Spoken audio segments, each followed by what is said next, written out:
Welcome to the December 2025 Blanton Ridge Nighttime Wildlife Report. Brown rats with their hairless tails are only seen near this dugout. Their size is convenient to measure against this fence, with its 2 by 4 inch caps. In winter, brown rats have nested in my car's air vents, and is the reason I now park away from the house. This video from October shows why. Mice and rats must cross the empty driveway, leaving them vulnerable to predators, like one of our neighborhood cats. It's hard to see, but the cat is toying with a mouse caught in the open.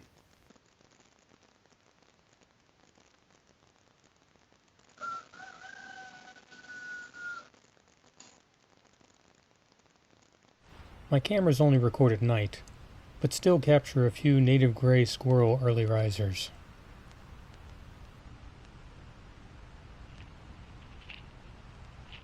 We continue to have a variety of neighborhood cats.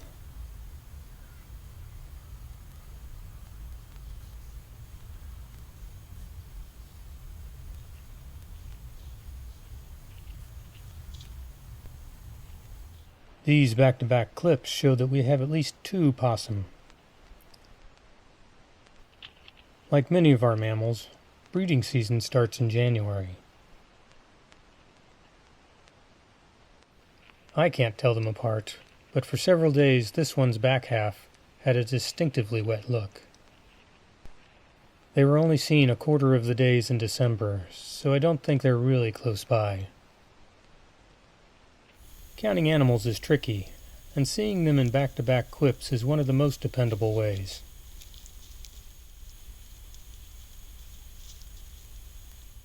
Clipped ears or other injuries can help identify looking forward, but otherwise they look really similar.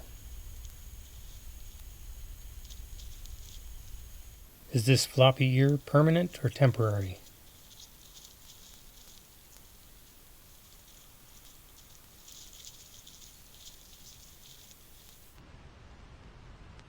Shots of them walking away aren't that useful, unless their tails are held high.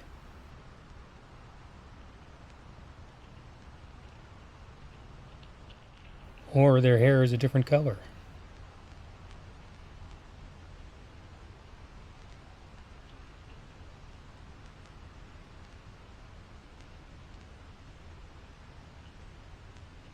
One of the raccoons' interesting behaviors is how they mark objects like this pipe with scent from their backsides. Now that I assembled this clip, it looks like only 2 of them are doing it. In winter, striped skunks share a single den, but this pair looks like a hitched train. Mating season for them is not for a couple months,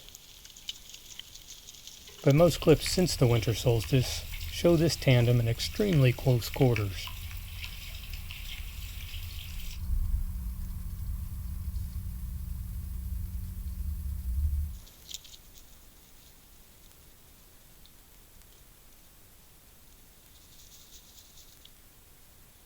The gray foxes are having their own problems.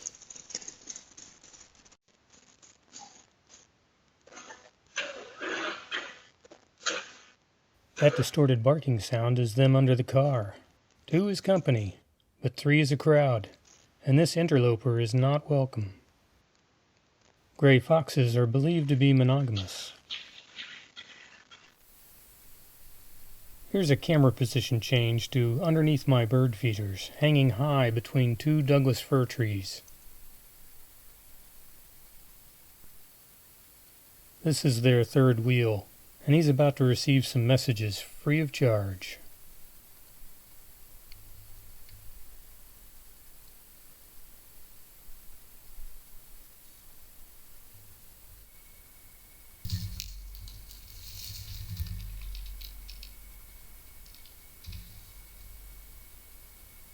None of these foxes are injured yet, and the best I can tell without a raised tail is that both males have darker facial markings.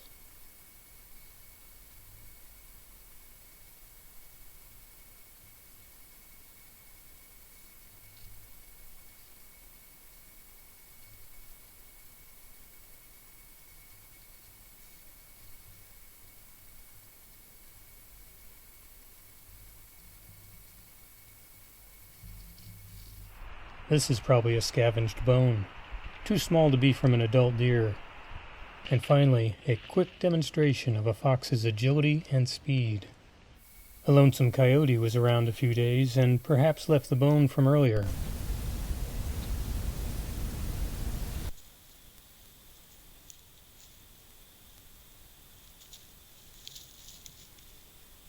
The coyote looks around with interest, not concern. Skipping the deer this month, the bear cubs have grown substantially.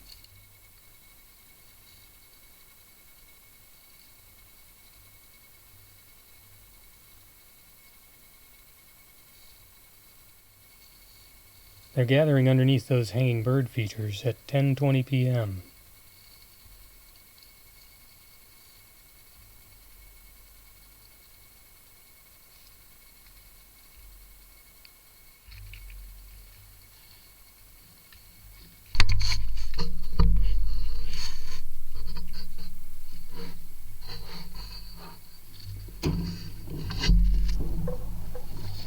For a while they're on two different cameras, and they're looking at those trees closest to the bird feeders.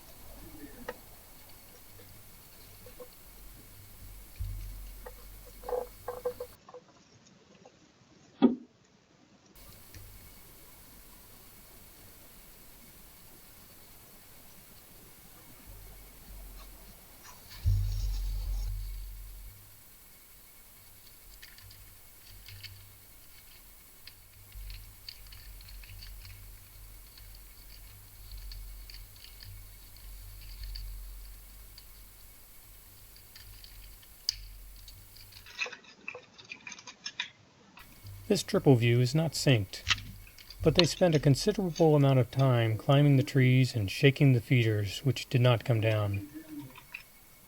Their mother is too heavy to haul herself up the trees, but the cubs have no problems getting up there.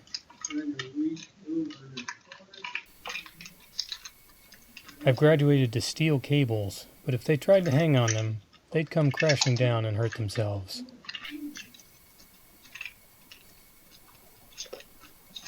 The bottom right view is from our cell phones pressed against our back door. My backyard was a black bear jungle gym.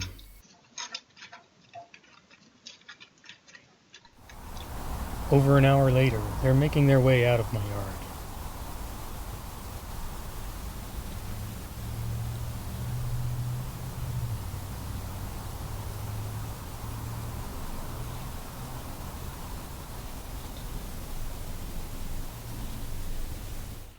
Fortunately, they visit the camera in front of the measuring fence.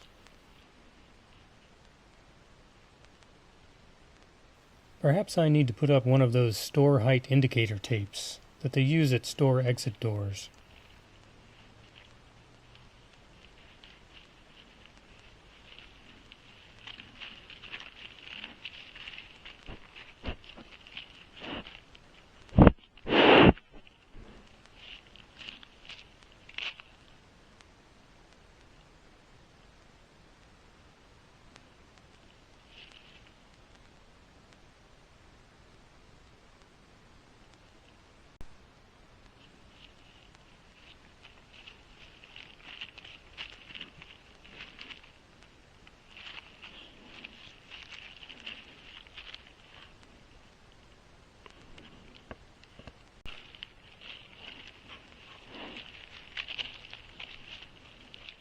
It still takes them another 15 minutes of exploring before we've seen the last of them for 2025.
Now let's bring 2025 to a close with a year-long count.